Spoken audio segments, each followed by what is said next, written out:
দুলাল সরকার খুনের ঘটনায় তদন্তে সিআইডির সাইবার বিশেষজ্ঞরা। সাইবার বিশেষজ্ঞ মমতা চক্রবর্তী শনিবার অভিযুক্তদের ফোন থেকে যে নমুনা সংগ্রহ হয় তা ম্যাজিস্ট্রেটের সামনে পরীক্ষা করেন। অভিযুক্তরা কাকে কাকে ফোন করেছে বা তাদেরকে কে ফোন করেছে তা খতিয়ে দেখা হয়। এদিন মোবাইলের চ্যাটগুলিও খতিয়ে দেখা হয়, মোবাইলের মেসেজ পরীক্ষা করা হয়। এদিন ম্যাজিস্ট্রেটের সামনে সমস্ত পরীক্ষা করা হয়। মোবাইলের কথোপকথন ও চ্যাট এই ঘটনার তদন্তের অন্যতম প্রমাণ। পাশাপাশি পলাতকদের লোকেশন ট্রেস করার চেষ্টা করছে পুলিশ। পুলিশের চোখে ধুলো দেওয়ার জন্য কখনো তাদের লোকেশন নেপাল, কখনো উত্তরপ্রদেশ, কখনো বিহার, কখনো শিলিগুড়ি সহ বিভিন্ন জায়গায় দেখাচ্ছে। পুলিশের চোখে ধুলো দেওয়ার জন্যই এরা বিভিন্ন জায়গায় ঘুরে বেড়াচ্ছে বলে মনে করছেন পুলিশের স্পেশাল টিম। অভিযুক্তদের গ্রেফতার করার জন্য বিশেষ টিম ইতিমধ্যেই গঠন করা হয়েছে। মোবাইল চ্যাট থেকে অন্যতম অভিযুক্ত আশরাফ খানের ফোন থেকে অন্যতম চক্রান্তকারীদের ফোনে ফোন গিয়েছিল, পুলিশ সূত্রে এমনটাই জানা গিয়েছে। এদিকে মালদায় বাবলা সরকার খুনে ব্যবহৃত অস্ত্র ও খুনির জামা জুতো উদ্ধার করে পুলিশ।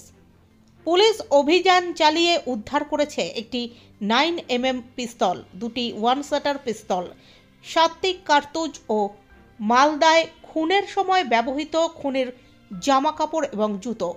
এই খুনের ঘটনায় ধৃতদের জবানবন্দির সূত্র ধরে এগুলি উদ্ধার করেছে পুলিশের স্পেশাল টিম বলে জানান মালদার বর্তমান পুলিশ সুপার। মালদায় তৃণমূল নেতা বাবলা সরকার খুনে ভাড়াটে খুনিকে 50 লক্ষ টাকা সুপারি দেওয়া হয়েছিল। বুধবার ভবানী ভবনে সাংবাদিক সম্মেলন করে এই দাবি করেন রাজ্য পুলিশের এডিজি সুপ্রতিম সরকার। তার দাবি, খুনের ঘটনায় ধৃত নরেন্দ্র তিওয়ারি ও স্বপন শর্মা এই খুনের ষড়যন্ত্রের মূল পাণ্ডা। দুজনকেই দীর্ঘ জিজ্ঞাসাবাদের পর কথাবার্তায় অসঙ্গতি মেলায় বুধবার সকালে গ্রেফতার করা হয়েছে বলে সুপ্রতিম সরকার জানিয়েছেন। পলাতক বাবলু যাদব এই খুনের ষড়যন্ত্রে যুক্ত বলে পুলিশের দাবি। দুষ্কৃতীরা বাবলা সরকারকে খুন করার আগে একাধিকবার রেকি করেছিল। এদিকে বুধবার গ্রেফতার হওয়ার পর নরেন্দ্রনাথ তিওয়ারি দাবি করেন, বড় মাথার শিকার নন্দু হয়েছে, আমাকে ফাঁসানো হয়েছে, বড় মাথার শিকার আমি। ইংলিশ বাজার থানা থেকে মালদা মেডিকেল কলেজ নিয়ে যাওয়ার পথে বিস্ফোরক অভিযোগ করলেন দুলাল সরকার খুনে ধৃত দলেরই টাউন সভাপতি নরেন্দ্রনাথ তিওয়ারি। তৃণমূল কাউন্সিলর খুনের ঘটনায় গ্রেফতার করা হলো ইংরেজ বাজার শহর তৃণমূল সভাপতি নরেন্দ্রনাথ তিওয়ারিকে। গ্রেফতার করা হয় স্বপন শর্মা নামে আরও একজনকে। স্বপন শর্মার বিরুদ্ধেও কয়েক বছর আগে একাধিক মামলা ছিল। নরেন্দ্রনাথ তিওয়ারি এখনও ইংরেজবাজার শহর তৃণমূলের সভাপতি। স্বপন শর্মার বাড়ি মালদহ শহরের পিরোজপুর এলাকায়। গত 2রা জানুয়ারি গুলি করে খুন করা হয় মালদহের ইংরেজবাজার পৌরসভার তৃণমূল কাউন্সিলর দুলাল সরকারকে। ম্যাডাম কি করলেন আজকে কোর্টের অর্ডারে?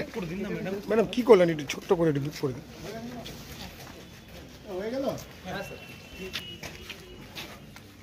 আমরা ফরেনসিক্যালি এক্সট্রাকশন করেছি, এবার ওনারা ইনভেস্টিগেট করে দেখবেন কি কি জিনিস দেখা হলো।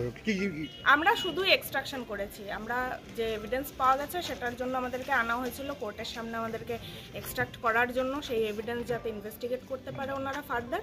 আমরা খালি ফরেনসিক্যালি এক্সট্রাক্ট করে দিয়েছি। আমরা কিছু এভিডেন্স ভেতরে কি আছে আমরা জানি না, ওনারা ফার্দার ইনভেস্টিগেশনে দেখবেন। কি কি করলেন, মানে ভয়েস কল, না, আমরা পুরোটাই এক্সট্রাক্ট, পুরো ফোনটা এক্সট্রাক্ট করেছি। এবার ওনারা ওনাদের সুবিধা মতন কি কি লাগবে ওনারা নিজেরা দেখে নেবেন। কত জিবি আছে মোটামুটি? তাও মোটামুটি ফোন তো 256 জিবির ফোন ছিল, আমরা পুরোটাই করেছি। Thank you.